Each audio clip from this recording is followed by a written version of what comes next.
And Kelly, that vote-a-rama could last many, many hours and involve lawmakers literally working overnight here in Washington, D.C. The political goal for Democrats with all that is to put Republicans in a tough spot and maybe force them to make some tough votes and decisions. Kelly? Yeah. All right. We'll be watching. Tom Dempsey, thank you. And for more, we are joined now by Republican Senator Bill Cassidy of Louisiana. Senator, thank you so much for taking the time this morning. Hey, good morning. Thank you, Kelly. Good morning. You know, I'd like to start with President Trump now endorsing the House Republicans' budget proposal instead of the two-bill plan that's in the Senate. What is your take on this, Senator? Do you think the better strategy is, in fact, passing all of these agenda items in a single bill? Well, whether it's one bill or two bills, the important thing is to advance the agenda, to do something which is positive for the American people, for making sure we all have access to the American dream. Now, it may be one, it may be two. If it's one, so much the better. But if one cannot be put together, then there could be a plan B, and I'm okay with that. You know, part of the split by the Senate was to quickly increase funding for border security and defense, as you know, leaving out tax cuts to essentially be hashed out later. Do you foresee any delays with the House proposal? Well, anyone who knows what's going to happen in the House should be at the track right now, betting down on the daily double.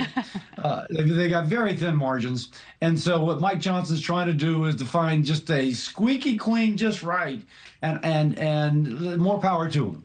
So I don't know if the issue is whether it's one bill or two bills. I think it's the issue of accomplishing something which helps fulfill the possibility of the American dream for our country.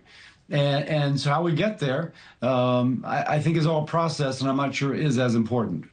So I also wanted to get your take on the confirmation of the president's cabinet. You're the chairman of the Senate Help Committee, set to consider the nomination of Linda McMahon for Secretary of Education. And today, does she have your vote, Senator?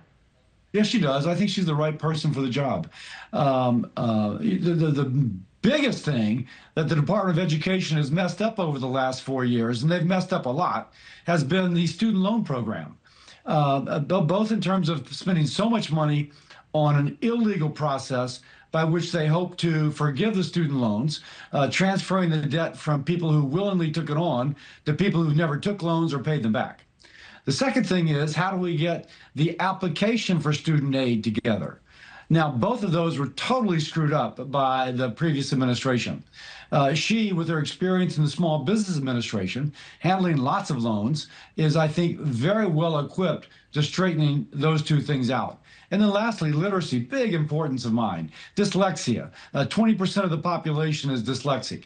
We've spoken about that. She's concerned about literacy. We saw scores decline under the previous administration. I think she'll bring the right focus to help those improve once more. Well, let's address the elephant in the room as well. You know, as you know, the White House is pushing to dismantle the Department of Education, with the president even saying this about his hopes for McMahon. Linda, I hope you do a great job and put yourself out of a job. I want her to put herself out of a job. So how do you see this playing out, Senator? What's the likelihood this ends without a Department of Education? Well, first, people are immediately concerned about funding for schools, or charter schools, for example, and she has been emphatic that funding for education will not decrease. And so that's first, let's put that down. Secondly, the Department of Education was created by Congress, and so the executive can't just disband it. But there's some parts of it which could be transferred to other agencies. There's a Department of Civil Rights, for example, that could be transferred to the Department of Justice. They have a Department of Civil Rights over there.